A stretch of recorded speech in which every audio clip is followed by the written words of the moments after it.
ఆ ప్రకారం సురేష్ గారు ఉండండి. ఒక ప్రశ్న, సురేష్ గారు ఒక ప్రశ్న వినండి దయచేసి. శర్మ గారు మీకు కూడా మీరు ఇచ్చిన కామెంట్ లో నుంచి ఒక ప్రశ్న అడుగుతున్నాను. మీరేమంటున్నారు? G20 సదస్సు జరగడానికి, అలాగే చంద్రమండలంలోకి వెళ్ళిపోవడానికి, అలాగే ఈ పురోగభివృద్ధికి ఇదంతా కూడా సనాతన ధర్మం నుంచి వచ్చింది అంటున్నారా మీరు? నేను అలా అనట్లేదు. వ్యక్తి ఎప్పటికప్పుడు చదువుకుంటూ ఇంతవరకు అదే అన్నారు. చెప్పేది వినండి సార్. చదువుకోవద్దు అన్నారు కదా ఇన్ని రోజులు చదువుకోవద్దు అన్నారు కదా. ఎవరన్నారు? అది కాదండి, ఇన్ని రోజులు చదువుకోవద్దు అన్నారు కదా. చదువుకోవద్దు ఎక్కడ ఉంటారా సార్? అందరికీ చదువు కావాలి, అందరికీ మంచి ఆరోగ్యం కావాలి, మంచి నీరు కావాలి, అందరూ సోదర భావంతో కలిసి ఉండాలి. ఒక ప్రాంతంలో నీళ్లు తాగుతున్నప్పుడు, ఒక ప్రాంతంలో గాలి పీల్చినప్పుడు మనం అందరము ఒక అన్నదమ్ముల పిల్లలం కాదా? నేను మిమ్మల్ని ఇద్దరిని సోదర భావంతో నేను అడుగుతున్నాను. మనం ఒకే నేలపైన జీవిస్తున్నాం, ఒకే గాలి పీలుస్తున్నాం, మనందరికి సూర్యుడు ఒక్కడే, చంద్రుడు ఒక్కడే, గాలి ఒక్కటే. మీరు ఎందుకు యాక్సెప్ట్ చేయట్లేదు? మాతో మీరు ఎందుకు కలవట్లేదు?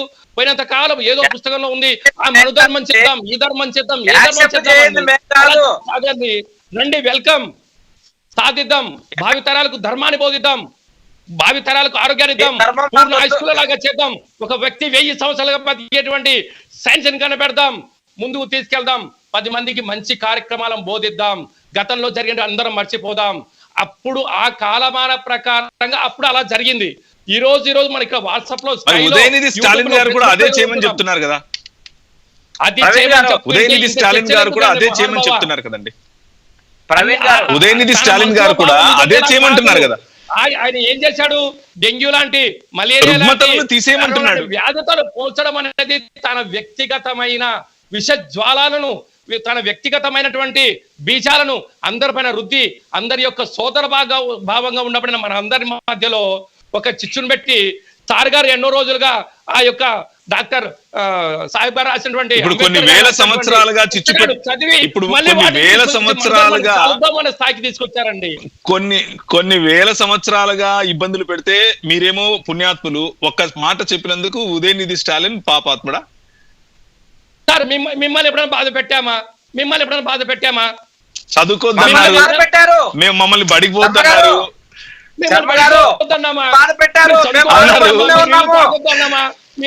అన్నారు.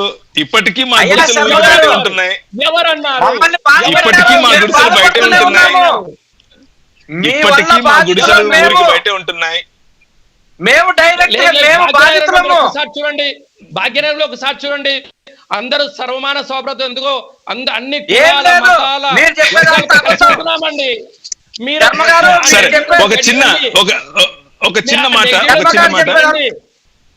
ఒక చిన్న మాట మీరిద్దరు దయచేసి ఒక్కసారి ఆగితే నేను ఒక చిన్న కథ చెప్తాను. ఒక కథ చెప్పిన తర్వాత దీనికి గురువు గారు మన కోటేశ్వర శర్మ గారు తప్పకుండా దీనికి సరైనటువంటి మనకు ఒక అవగాహన ఇస్తారు. కాబట్టి చెప్తాను.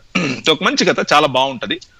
ఈ కథ ఏంటి అని అంటే, ఇది మనకు సనాతన ధర్మం అంటే ఏమిటి అని ఒక ఋషి ఇచ్చినటువంటి స్టేట్మెంట్, ఒక ఋషి చెప్పినటువంటి స్టేట్మెంట్. ఇది మనకు ఏష ధర్మ సనాతన అన్నటువంటి మాట. ఇది నేను ఎక్కడి నుంచి తీసుకుంటున్నానంటే, Mahabharatam book number 1 chapter number 113 13వ శ్లోకం. ఏష ధర్మ సనాతన అనేది. ఏం జరుగుతోంది అని అంటే, ఉద్దాలకుడు అనే ఒక ఆయన ఉంటాడు. ఆయన కుమారుడి పేరు శ్వేతకేతు. శ్వేతకేతు, ఉద్దాలకుడు భార్య, ముగ్గురు ఉన్నప్పుడు వాళ్ళ ఇంట్లో చక్కటి సంసారం జరుగుతూ ఉన్న సమయంలో ఒక బ్రాహ్మణోత్తముడు ఒక ఆయన వచ్చి శ్వేతకేతు వారి అమ్మను, లేకపోతే శ్వేతకేతు గారి అమ్మగారిని ఆయన పట్టుకుని చేత వెళ్ళిపోదాము, ఇప్పటికిప్పుడు వెళ్ళిపోవాలి మనము అని ఆయన తీసుకెళ్ళిపోతూ ఉంటాడు ఫోర్స్ గా, బై ఫోర్స్. అలా తీసుకెళ్లే సమయంలో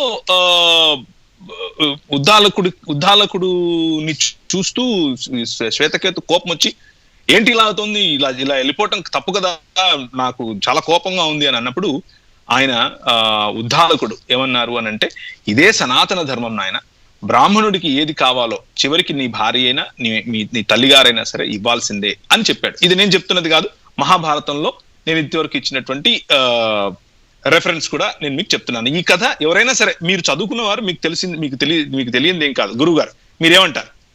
దీన్ని సనాతన ధర్మం అందామా? ప్రవీణ్ గారు చెప్పండి. ప్రవీణ్ గారు, చెప్పండి. ఇప్పుడు కూడా నేను మీకైనా మన సార్ గారికైనా రాబోయే భావి తరాలకైనా నేను ఎవరు చెప్పుకున్నా ఒకటే, గతంలో ఆ ప్రాంతీయ వాతావరణ పరిస్థితులు బట్టి అక్కడ ఏం జరిగిందో మీరు చూడలేదు, మేము చూడలేదు, ఏది చూడలేదు.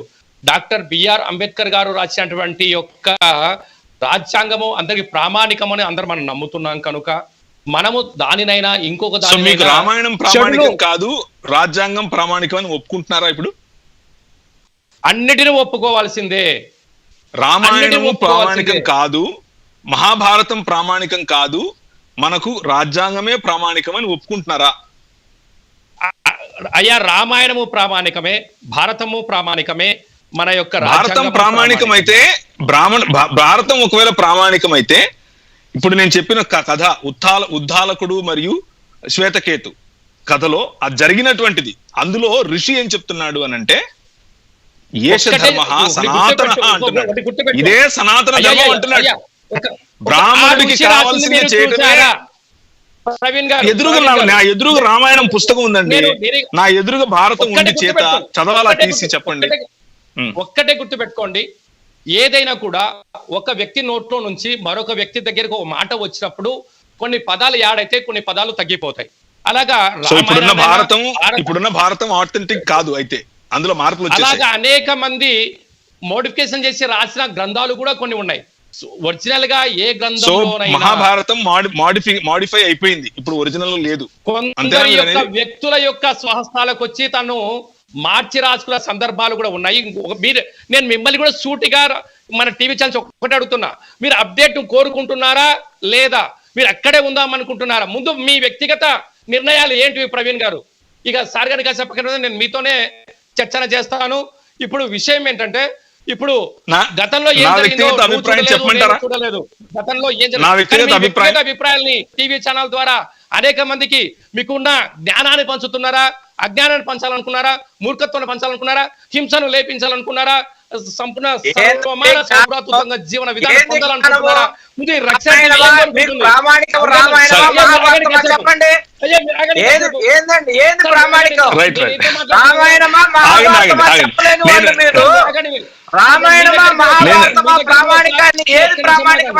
తేల్చి చెప్పకుండా ముక్కుసూటిగా చెప్పలేక చుట్టూ తిరుగుతా కథలు చెప్పుకుంటా ఏందండి?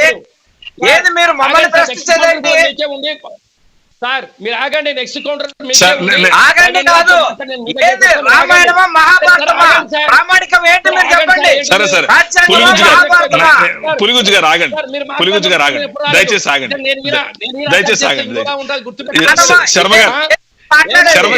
శర్మ గారు మీ ప్రశ్నకు నేను సమాధానం చెప్తాను. మీ ప్రశ్న ఎందుకు నేను శర్మ గారు మీ ప్రశ్నకు నేను సమాధానం చెప్తాను. బిఆర్ అంబేద్కర్ గారికి విలువ ఇస్తాను. శర్మ గారు మీరు మీ ప్రశ్నకు నేను సమాధానం చెప్తాను. నా వ్యక్తిగత సమయాన్ని నేను వాడుకుంటాను తప్ప సార్ గారు నా దాంట్లో ఏలు పెడుతున్నారు. నేను ఈయనకన్నా ఎనుకున్న అంబేద్కర్ యొక్క ఛాయాచిత్రానికి శిరసా వహించి నేను మౌనాన్ని వహిస్తాను సార్. ఇక్కడ మన వ్యక్తిగత శత్రువులం కాదు, చాలా సమాజానికి మంచి చెప్పాలి. అంబేద్కర్ గారి పట్ల మీకున్న గౌరవాన్ని నేను నిజంగా అభినందిస్తున్నాను సార్. అవును సార్, సార్ మన ఛానల్ సో మీరు అడిగిన ప్రశ్నకు సమాధానం చెప్పంటారా? పోగొడతారా సార్? మన ఛానల్ యొక్క విలువలు మీ ఇద్దరు పోగొడతారా? సో మా ఛానల్ ని మొత్తానికి పోగొట్టే నిర్ణయం తీసేసుకున్నారు మీరు. మరి మీ వ్యక్తిగత నిర్ణయాలను, మీ వ్యక్తిగత భావాలను, వ్యక్తిగతమైన సార్ మిమ్మల్ని ప్రశ్నిస్తే మా ఛానల్ లేకుండా చేస్తారా? చెప్పడం మిమ్మల్ని ప్రశ్నిస్తే మా ఛానల్ లేకుండా చేస్తారా? వ్యక్తిగత ప్రవీణ్ గారు చెప్పండి, మీ దగ్గర మహాభారతంలో ఉన్న విషయాన్ని మీరు ఆగండి సార్, ఆగండి.